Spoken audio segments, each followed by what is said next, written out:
আসসালামু আলাইকুম। একটা মাত্র দোয়া, সত্যি বলছি, একটা মাত্র দোয়া পড়বেন। আপনার অতীতের গুনাহ, নামাজ পড়েন নাই, রোজা রাখেন নাই, সুদ খেয়েছেন বা শিরক করেছেন বা বেদাতি কাজকর্ম করেছেন, যাই করেছেন সব গুনাহ একটা মাত্র দোয়া পড়ার মাধ্যমে মাফ হবে ইনশাআল্লাহ।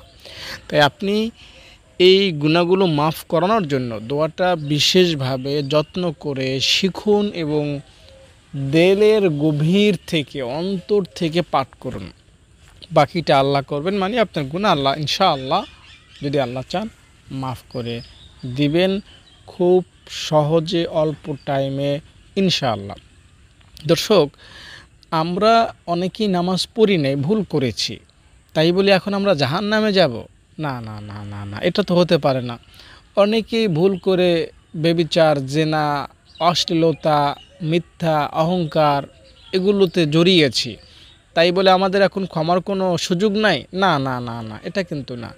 আবু হুরায়রা রাদিয়াল্লাহু তাআলা আনহার কাছে একজন মহিলা বাচ্চা সহ এসেছে, যে মহিলাটা বলেছিল যে আবু হুরায়রা, এই বাচ্চাটা আমার, এবং আমার কোনো বৈধ স্বামী ছিল না, যার কারণে এই সন্তানটা হবে। সন্তানটা অবৈধ, আমি জেনা করতাম, যার কারণে এই সন্তানটা হয়েছে। তো আবু হুরায়রা রাদিয়াল্লাহু তাআলা আনহু দিন শেষে তাকে বললেন যে ভয়ের কোনো কারণ নাই, আল্লাহ আছেন, মাফ চাও, আল্লাহ মাফ করে দিবেন। যে কত বড় গুনাহ সে করেছে, স্বামী ছাড়া সন্তান জন্ম দেয়া কত বড় গুনাহ, জেনা করতে করতে কত বড় গুনাহ সে করেছে, কিন্তু ইসলাম তাকেও কি করে নাই, হতাশ করে নাই, হয়রান করে নাই, বরং তাকেও ক্ষমার মালা পরিয়েছে। আল্লাহ তাআলা এভাবেই ক্ষমা করেন বান্দাদেরকে। আপনি কয়টা গুনাহ করেছেন? আপনার গুনাহ কিচ্ছু না মেয়া। আপনি মনে করতেছেন আপনার গুনাহ আল্লাহকে রাগ করিয়ে ফেলবে। এত সস্তা আল্লাহকে রাগ করানো? আল্লাহ তো আপনাকে ভালোবাসেন, আল্লাহ তাআলা আপনাকে ভালোবাসেন। দেখুন, আমার একটা মেয়ে আছে, দোয়া করবেন আমার মেয়ের জন্য। 6 মাস প্লাস বয়স হয়েছে এখন। এই 6 মাসে আমার মেয়ে আমার সাথে অনেক কিছু করেছে। কখনো পায়খানা করে দেয়া, পেশাব করে দেয়া, কখনো দাড়ি টান দেয়া, খামচি দেয়া, অনেক কিছু করেছে। কিন্তু আল্লাহর নামের শপথ করে বলছি, এক মুহূর্তের জন্য আমার মেয়ের প্রতি আমার কখনো রাগ আসে নাই। কারণ আমার মেয়েকে আমি অনেক ভালোবাসি, বড্ড বেশি ভালোবাসি, যেটা বলার অপেক্ষা রাখে না। তো আল্লাহ তাআলা আপনাকে, আমাকে এর চাইতেও বেশি ভালোবাসেন। আল্লাহ তাআলা আপনাকে, আমাকে 2-4টা গুনাহের জন্য থাপ্পড় দিয়ে জাহান্নামে ফেলে দিবেন? না না না না, আল্লাহ তাআলা এত সহজে আমাদেরকে জাহান্নামে ফেলবেন না। জাহান্নামে যাওয়াটা এত সস্তা না। যারা মুমিন মুসলমান, যারা তাওবাকারী, যারা ক্ষমার ভিখারি, যারা আল্লাহ তাআলার কাছে ক্ষমা চাইতে জানে, তারা এত সহজে সস্তায় জাহান্নামে যাবে না। খুব সস্তায় তারা জান্নাত পাবে। তাই জান্নাত পাওয়ার আশা নিয়ে দোয়াটা পড়বেন, ক্ষমার আশা নিয়ে দোয়াটা পড়বেন। রব্বে কারিম, রব্বে কারিম, যেটার হুকুম দিবেন সেটাই আপনি পালন করবেন এখন থেকে। আপনি এতদিন করেন নাই, ব্যাস করেন নাই তো করেন নাই, এখন থেকে করবেন। এখন থেকে আপনার আকলে ধরুক, বিবেকে ধরুক চাই না ধরুক, রব যেটা বলেছেন, আল্লাহ তাআলা যেটা বলেছেন, এখন থেকে সেটা পাই টু পাই করবেন ইনশাআল্লাহ। আমি আপনাকে শুধুমাত্র এটা শুধুমাত্র আপনাকে মধুর বাণী শোনাচ্ছি না, আপনাকে শুধু আশ্বস্ত করছি না, বরং আমি আপনাকে ভরসা দিচ্ছি, আল্লাহ আপনাকে মাফ করবেন ইনশাআল্লাহ। দেখুন, একটা ঘটনা আপনাকে বলি। সুলতান মাহমুদ গজনবী রহমতুল্লাহি আলাইহির কাছে একজন গোলাম আসছিল, যার নাম আয়াজ। তো এটা অনেক সহজ সরল গোলাম ছিল, আর বাকি গোলামরা বুদ্ধিমান ছিল। তারা বছরকে বছর রাজার খেদমত করেও বাদশার মন জয় করতে পারে নাই। কিন্তু এই সহজ সরল গোলামটা, এই লোকটা বাদশার মন জয় করে ফেলেছে। বাকিরা এজন্য হিংসায় জ্বলে পড়ে মরতেছে, যে আয়াজ কয়েকদিন ধরে বাদশার খেদমত করেই বাদশার নজরে পড়ে গেল, আর আমরা তো কিছুই করতে পারলাম না। তো বাদশা যখন এটা টের পেলেন, তখন তাদেরকে বোঝানোর জন্য সবাইকে ডাকলেন, এবং আয়াজকে বাদশা কেন ভালোবাসেন সেটা তাদেরকে বলবেন আজকে, যে আমি কেন ভালোবাসি সেটা আজকে তোমাদেরকে বলবো। তো সবার হাতে হাতে পরীক্ষা করার জন্য একটা হাতুড়ি দিলেন, যেটা ভারী বস্তু ভেঙে দেয়, হাতুড়ি। তো এরপর যত গোলাম আছে তাদেরকে সারিতে দাঁড় করালেন এবং রাজ দরবারের অনেক মূল্যবান একটা বস্তু, হীরার খনি, হীরার টুকরা একটা গোলামের কাছে দিলেন এবং বললেন যে এই হাতুড়ি দিয়ে এই হীরার টুকরাটা বাড়ি দিয়ে ভেঙে ফেলো। আমি তোমার আকলের পরীক্ষা করব, আমি তোমার বুদ্ধির পরীক্ষা করব যে তুমি আমার পরীক্ষা পাশ করো কি করো না, সেটা আমি দেখতে চাই।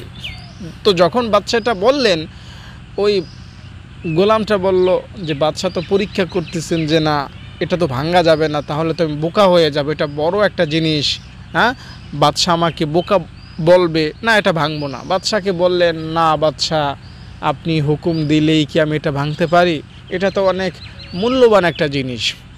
ঠিক আছে, পাশের জনকে দাও। পাশের জনকে যখন দেওয়া হলো সে একই কথা বলল, আরেকজনকে দেওয়া হলো সে একই কথা বলল। এইভাবে সুলতান মাহমুদ গাজনবীর যত গোলাম ছিল সবাই একই কথা, বাদশাহ এটা মূল্যবান জিনিস, আমরা এটা ভাঙতে পারবো না। আপনি হুকুম দিয়েছেন ঠিক, কিন্তু আমরা বিবেক দিয়ে গবেষণা করে দেখেছি যে এটা ভাঙলে এটা আমাদের জন্য মূর্খতা বা অজ্ঞতার পরিচয় হবে। সর্বশেষ এই আয়াজের কাছে বাদশাহ হাতুড়ি এবং এই মুকুটটা, এই হীরার টুকরাটা দিলেন এবং বললেন, আয়াজ তুমি হাতুড়ি দিয়ে এইটা ভেঙে ফেলো।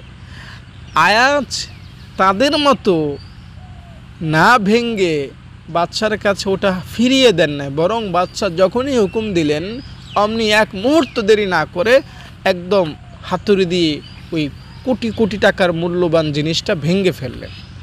বাকি যত গোলাম আছে সবাই তো হাসি তামাশা করতে লাগলো, হ্যাঁ এত মূল্যবান জিনিস ভেঙে ফেললো, এতদিন তো বাদশা তাকে ভালোবেসেছে, আজকে তো ভালোবাসবে না, আজকে তাকে এই রাজবার দরবার থেকে বের করে দিবে।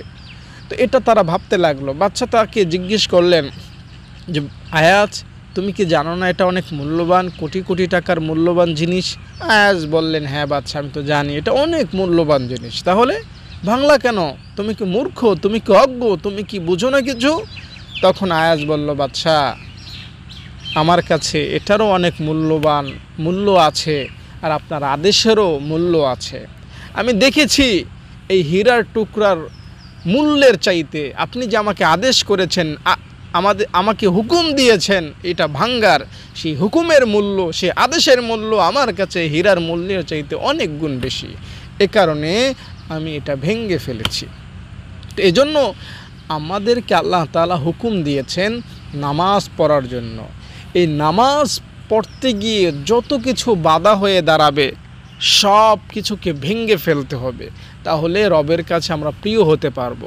দেখা যাবে নামাজ পড়তে গিয়ে সন্তান কোন একটা আবদার করলো, নামাজের সময় চলে গেল, সন্তানকে তো আমরা অনেক ভালোবাসি, কি করতে হবে? সন্তানকে দূরে সরিয়ে ফেলতে হবে। নামাজ পড়ার সময় কোনো একটা কাস্টমার আসলো, কাস্টমারকে ফিরিয়ে দিলে লক্ষ লক্ষ টাকা লোকসান হতে পারে, না, আমার কাস্টমার যায় যাক, লোকসান হয় হোক, আমার রবের হুকুম সবচেয়ে মূল্যবান, আমার রবের হুকুম নামাজ এটা সবচেয়ে বড়, এটা আমি ছাড়তে পারবো না। এই বিবেক বুদ্ধি, এই চিন্তা চেতনা আমাদের মধ্যে যদি এসে যায়, বিশ্বাস করেন আমরা রবের কাছ থেকে ক্ষমা পাবো, রবের কাছ থেকে মুক্তি পাবো, কোনো সন্দেহ নাই। তাই আজ এখন এই মুহূর্ত থেকে আমরা ক্ষমা চাওয়াতে অভ্যস্ত হব এবং আগামী দিনে কখনই নামাজ রোজা হজ যাকাত যেগুলো আমাদের জন্য ফরজ সেগুলো কখনোই ছাড়বো না, আর হিংসা অহংকার গীবত শিকায়ত এগুলো কখনোই করবো না, এটা আমরা প্রতিজ্ঞা করব। এরপরেও যদি আগামীকালকে গুনাহ হয়ে যায় সেটা ভিন্ন কথা, হতেই পারে গুনাহ হয়ে গেলে মাপ চাইব, গুনাহ হয়ে গেলে কি করব?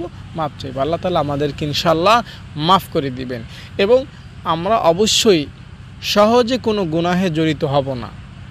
আমরা যেমন আগে নামাজের সময় নামাজ পড়তাম না, রমজানে রোজা রাখতাম না, এখনও সেটা যদি চালিয়ে যাই তাহলে সেটা হবে আমাদের জন্য বোকামি। এখন থেকে আমরা চেষ্টা করব ভালো কাজ করতে, ভালো কাজ না ছাড়তে এবং খারাপ কাজ ছেড়ে দিতে। যদি এমনটা করতে পারি তাহলে আমি আপনাকে শুধু ভরসা দিচ্ছি না, বরং আপনাকে গ্যারান্টি দিতে পারি ইনশাআল্লাহ আল্লাহ আপনাকে মাফ করবেন। এবং পাশাপাশি আপনি দোয়াটা পড়বেন। এই দোয়াটা পড়লে আশা করি ইনশাআল্লাহ আপনার বড় ছোট জানা অজানা সব গুনাহ রব্বে কারীম মহান আল্লাহ তাআলা খুব সস্তা সহজে মাফ করবেন। দোয়াটা হলো লা ইলাহা ইল্লাল্লাহু ওয়াহদাহু লা শারীকা লাহু লাহুল মুলকু ওয়া লাহুল হামদু ওয়া হুয়া আলা কুল্লি শাইইন কাদির। সকালে 10 বার, বিকেলে 10 বার, মোট 20 বার। প্রতিদিন 20 বার পড়বেন ক্ষমার আশা নিয়া, মাফ পাওয়ার আশা নিয়া। ইনশাআল্লাহ আল্লাহ আপনাকে মাফ করবেন। যারা নামাজ রোজা অনেক ছেড়েছেন, যারা হতাশ হয়ে আছেন, অনেকেই আমাকে ফোন করেন এই বিষয়টায় ভয় পেয়ে যে হুজুর আমি তো 15 বছর নামাজ পড়েছি, আমি তো দোয়া কুনুতেই জানি না, তো আমার নামাজ তো কবুল হয় না, আমার কি হবে। আমি প্রত্যেককেই যারা নামাজ পড়েছেন বা পড়েন নাই, পড়লে ভুল পড়েছেন, দোয়া কুনুত ছাড়া পড়েছেন, আত্মীয়তা শুদ্ধ না করে পড়েছেন, সূরা কেরাত না জেনে পড়েছেন, প্রত্যেককেই আমি বলতে পারি ভয়ের কোনো কারণ নাই। কারণ রব হলেন মহান দয়ার সাগর, তার কাছে ক্ষমা চাইলে আপনি ক্ষমা পাবেন। এবং আপনি যদি এখন থেকে নিয়মিত সঠিকভাবে নামাজ শেখার চেষ্টা করেন এবং নামাজ সঠিকভাবে পড়তে অব্যাহত থাকেন, তাহলে আপনার অতীতের যে ভুল ভরা নামাজগুলো, যেই নামাজে আপনি ভুল করেছেন বা যে নামাজ আপনি পড়েন নাই, এতে যে গুনাহগুলো হয়েছে ইনশাআল্লাহ সেই সমস্ত গুনাহ রব মহান আল্লাহ তাআলা এক মুহূর্তের মধ্যে ক্ষমা করে আপনাকে না জান্নাতি হিসাবে কবুল করবেন, জাহান্নামী বান্দা হিসাবে আপনাকে রাখবেন না। বোঝেন না কথাটা? আমি আরও সহজে আপনাদেরকে বলছি, যারা এতদিন নামাজে ভুল করেছেন, নামাজে ভুল করা নামাজ না পড়া অনেকটা একই রকম।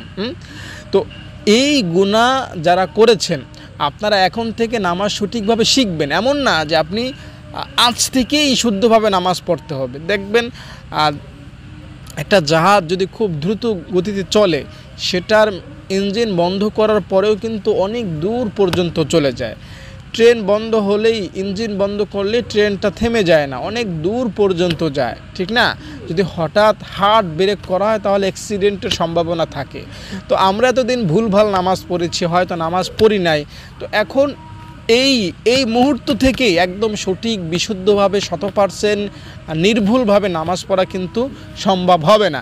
তাই এজন্য আমি আপনাদেরকে আরও বেশি সান্ত্বনার বাণী শোনাচ্ছি যে আপনারা এখন থেকে চেষ্টা করেন ভুলভাল নামাজ না পড়তে এবং সঠিকভাবে নামাজ শিখতে। 1 সপ্তাহ লাগুক, 2 সপ্তাহ লাগুক, 3 সপ্তাহ লাগুক, 1 মাস লাগুক, আগামী 1 মাস পর যাতে আপনার ভুল নামাজ আর না হয়, অথবা 2 মাস পর যাতে আপনি কোনো সূরা অশুদ্ধ না পড়েন। 3 মাস সময় নেন, 3 মাস টার্গেট নেন যে আমার নামাজে কোনো অশুদ্ধতা থাকবে না, আমার নামাজে কোনো ভুল থাকবে না। 3 মাসের মধ্যে কয়টা সুন্নাত আছে, কয়টা ওয়াজিব আছে, কয়টা ফরজ আছে, সব কিছু আমি পাই টু পাই জানবো।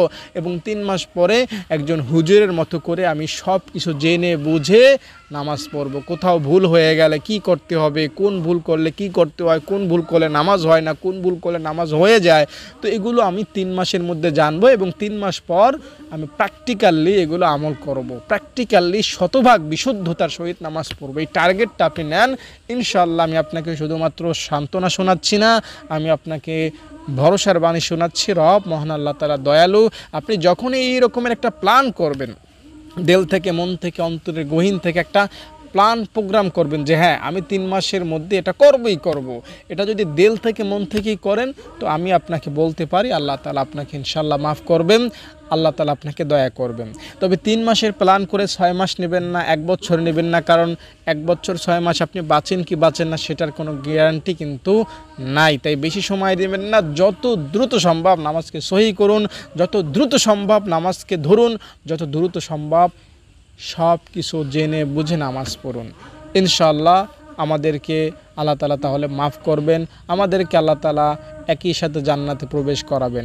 দেখা হবে জান্নাতে।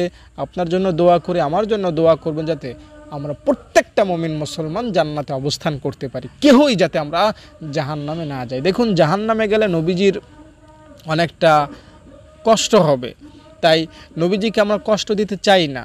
আমরা আমাদের গুনাহের কারণে নবীজি কষ্ট পাক, এটা কিন্তু আমরা কখনোই চাইব না, ঠিক না?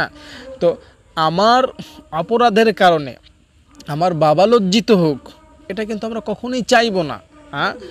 আমার কোন একটা অপরাধ হলে, আমার কোন একটা লজ্জাকর বিষয় সমাজে ঘটলে সেটা যাতে গোপন থাকে সেটা কিন্তু আমরা চেষ্টা করি। আমার বাবা মার কাছে সেটা যাতে না পৌঁছে, সমাজবাসী আমার বাবা মাকে যাতে খারাপ বলতে না পারে, কি সন্তান জন্ম দিছো এটা যাতে বলতে না পারে, সেদিকে কিন্তু আমরা খেয়াল রাখি, ঠিক না? তো কিয়ামতের ময়দানে আমরা যদি কেউ জাহান্নামে যাই, তো এটা কিন্তু নবীজির কষ্ট লাগবে যে আমার উম্মত এত সুযোগ তোদের জন্য রেখে আসছিলাম, আস্তাগফিরুল্লাহ একবার পড়লেই তোর গুনাহ তো মাফ হয়ে যেত। এত সুযোগ থাকা সত্ত্বেও তুই কেমনে গুনাহ নিয়ে কবরে আসলি, কেমনে জাহান্নামে গেলি? তো এটা কিন্তু নবীজির কষ্ট লাগবে তখন। তাই আমরা কেউই জাহান্নামে যাব না, সবাই জান্নাতে যাব, জান্নাতে যাব ইনশাআল্লাহ। ইনশাআল্লাহ সবাই সবার জন্য দোয়া করব। পরিশেষে আমার মাদ্রাসার কথা বলে, আমার মাদ্রাসায় এতিম বাচ্চারা এখানে থাকেন, খান, পড়েন, আপনারা জানেন। এখানে 30-35 জন ছাত্রী দিনে রাতে থাকেন, খান, পড়েন। তো তাদের জন্য অনেক খরচ হয়, 1.5-2 লক্ষ টাকা প্রতি মাসে ব্যয় হচ্ছে। তো আপনারা এই টাকাগুলো দিবেন ইনশাআল্লাহ নিয়মিত, সেই কামনা করি। আর আমি কারো কাছে কিন্তু মাদ্রাসার জন্য ব্যক্তিগতভাবে কারো কাছে আবেদন করি না ওইভাবে যে আপনি মাদ্রাসায় 1000 টাকা দেন। আমি এটা কখনোই বলি না। মাদ্রাসায় লক্ষ লক্ষ টাকার কাজ হচ্ছে, খরচ হচ্ছে, কারো না কারো মাধ্যমে আল্লাহ তাআলা এটা ব্যবস্থা করাচ্ছেন। তো চাওয়া ছাড়াই শুধুমাত্র ভিডিওতেই বলি, কাউকে ফোন দিয়ে সহজে আমি বলি না। তবুও আল্লাহ তাআলা এই টাকাগুলো ম্যানেজ করতেছেন। আপনারা জানেন আমার ছাত্রীদেরকে আমি এখানে ফ্রিতে খাওয়াচ্ছি, পড়াচ্ছি, থাকার জায়গা দিচ্ছি। মনে করেন কত টাকা খরচ হতে পারে? কারেন্ট বিলই আসে 6 থেকে 7 হাজার টাকা, খাবার খরচ, এরপরে শিক্ষক শিক্ষিকাদের বেতন, আর অন্যান্য খরচ আছে। তো সব মিলিয়ে মাস শেষে অনেক খরচ হয়ে যায়। তাই আপনারা বিষয়টা মাথায় রাখবেন, দান অব্যাহত রাখবেন। ইনশাআল্লাহ আপনাদের দানের উসিলায় আপনারা খুব সহজেই পরকালে রবের কাছ থেকে অনেক বেশি পুরস্কার হাসিল করতে পারবেন। তাই যারা দান করেছেন আবারও দান করবেন, যারা দান করেন নাই মেহেরবানি করে ফোন করবেন, বিস্তারিত জানতে চেষ্টা করবেন। ইনশাআল্লাহ আপনারা অনেক বেশি আনন্দের সহিত আমাদের মাদ্রাসায় দান করতে বাধ্য হবেন। ভালো থাকেন। আসসালামু আলাইকুম।